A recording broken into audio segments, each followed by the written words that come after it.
My name is Clinton Jones. I'm a member of the Cherry Hill Seventh-day Adventist Church. My testimony last night was my experience when I worked with Uniroyal Tire and Rubber Company. I had been working with this company for 13 years, and at that time they were working 4 6-hour shifts. My shift was 1 a.m. to 7 a.m., and for 13 years faithfully I had a good rapport with the company. Then the company decided to go in 6 days a week. So I made it plain that I could no longer work on Saturdays. I had became an Adventist. So they didn't protest, and I was in the trucking department, and the guys wanted the overtime anyway, so I had no problem getting out of working on the Sabbath. About 2 months after that, the company decided to go on a 7-day operation, and they made it mandatory. I explained to them that I could not work on Saturdays, and I could not work 7 days a week. So they warned me. They said, well, we explained to you that everybody in this plant is going to start working 7 days a week, including you, Mr. Jones. I said, well, I've made my point. I cannot work 7 days a week. The first week, when I came to work, now the company is on 7-day operation. They gave me a verbal warning. The second week, I came to work. They gave me a pink slip. The third week, when I came to work, I was escorted to the gate and told that I had been terminated. So they gave me an opportunity to go back in the plant, take all of my personal belongings out of my locker, and they dismissed me. I went home. They dismissed me on a Monday. When I came to work, they dismissed me. I went back home, and unknowing to me, the company, everybody in the plant was upset. They started demonstrating. At that time, there was 4 TV stations on TV, 2, 4, 7, and 9. Many of you may have remembered that. Anyway, I received a phone call from Uniroyal Incorporated in New York City. It was a man by the name of Joe Andrini. He was the head man of Uniroyal. He said, Mr. Jones. Yes, sir. Turn on your TV set. What channel? We only had 4 stations. He said, any station. I turned it on, just happened to be on Channel 4, and there's about 500 or 600 people walking, demonstrating in the middle of West Jefferson. He said, do you see that? I said, yes, I do. Do you understand what's going on? I said, no, I don't.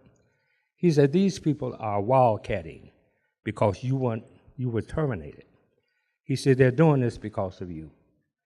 He said, we are losing millions of dollars every day. He said, and it's your fault. I said, my fault? You terminated me. He said, well, anyway, we want you to come back. We're losing millions of dollars every day. He said, can you come in tomorrow? I said, no, I'm sorry, I can't come in tomorrow. Now, remember, I've been terminated. Why can't you come in tomorrow? I said, well, I promised the kids we're going to the Detroit Zoo, and that's what we're going to do. So he got upset with me. Mr. Jones, I said, I'm not coming in tomorrow. You gave me the time off. I've already made plans with my children for the week. So he said, well, can you come in Wednesday? I said, I'm sorry, Mr. Andrini, I can't come in Wednesday either. Why not? I said, we're going to the Detroit Zoo. He started burning. Mr. Jones, do you realize the seriousness of what we're going through? I said, yes, I do. Can you come in Thursday? I said, no, I can't. Why not? I said, we plan a picnic. We're going on a picnic. And then he started getting upset. I said, just a moment, Mr. Andrini. I hung up the phone and went in the back room and started praying, asking the Lord to give me strength. I just went in the back room and started praying. And the kids was trying to talk to me. I said, hang on. I'll be right back. Just hang on. I came out of the room. I said, Mr. Andrini, I'm looking at my schedule now. I think I can come in Friday. He said, well, when you come in Friday, Mr. Jones, just drive to the main gate, and you will be escorted in the plant. I went in the plant, drove up, and it was just like Moses opening the Red Sea. The people just parted. I drove straight down the aisle to the main gate. They escorted me in the building to this special meeting room. There were 9 maybe 10 men, sitting around this huge table.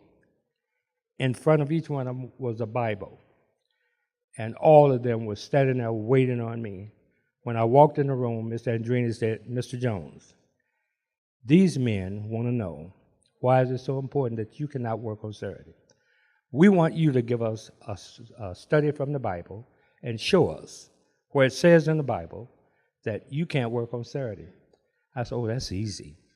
So I went to Exodus 20, chapter 8, remember the Sabbath day to keep it holy. I asked one of them, would they read it? But before we started the study, this one executive was smoking a big cigar. And I looked at Mr. Andrini and I said, I can't get no study in here. Why not? I said, that gentleman is smoking. I said, and I don't give Bible studies where people disrespect God. He just looked at that man. That man almost fainted. He put the cigar out. I said, now we're going to offer a word of prayer, which I would do. We had the word of prayer. And then I asked him to turn to Exodus 28. They didn't even know what Exodus was. So I got up and walked around the table, showed each one what Exodus 28 was. After that, he said, well, that's only one scripture. I said, let's take a look in the book of Deuteronomy. I went to Deuteronomy and showed them in Deuteronomy where we are obligated to keep the commandments of God. I showed them 2 or 3 other scriptures in the Old Testament. One gentleman said, well, all that's fine and good, but you're showing us the Old Testament. We don't live in that dispensation. I said, I thought you would never ask. Let's take a look in the New Testament. Mark 2:27.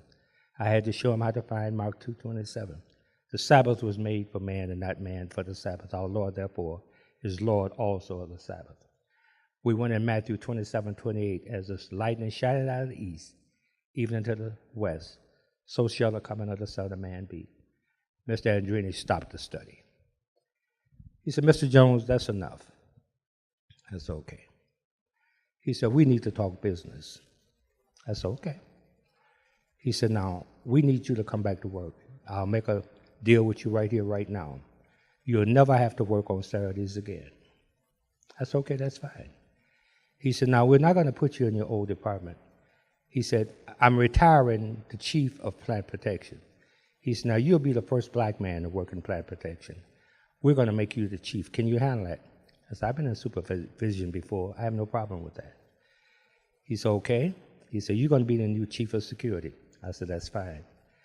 He said, now, we're going to give you a stipend for the days you missed. I was terminated on a Monday, and I was out until that Friday. I said, how much? He said, well, we'll offer you $700. I said, $700? And you're losing millions of dollars every day? I said, that's not fair to me. He said, what's fair? I said, give me $1,000 a day for each day I was out. He didn't even think about it. They gave me $5,000. And they gave me the new position. And then they told me, they said, now, we want you to go out on this terrace. I was on the 3rd floor. They gave me a microphone similar to this one. They said, we want you to go out on this terrace. We want you to address the people. We want you to tell the people that you're going to return to work. I went out on the terrace, and when I stepped out on the terrace, everybody looked up, and I told them, I said, I appreciate so much your support. I said, the company and I have came to an agreement. I want all of you to go back to work right now. They dropped those signs immediately, and I watched hundreds of people march in that plant. I stood there and I watched them. When I came back in, the men were getting up, getting ready to head to the airport. I guess they figured their work had been done. They was getting ready to head to the airport, except one. He said, Mr. Jones, I need to talk to you. I said, okay. I'm not going to give his name. I want to protect him. But anyway, we went to the side, and then he started crying. He said, I used to be an Adventist. I couldn't hold out. The company made me an offer I could not accept. He said, and I sold out. I apostatized. He said, and I want you to pray for me. I said, I'm not going to pray for you. I said, you know better this faith than I do. I said, you know what you did was wrong. I said, you know you need to come back to the Lord. You know all this. I said, you've been Adventist all your life.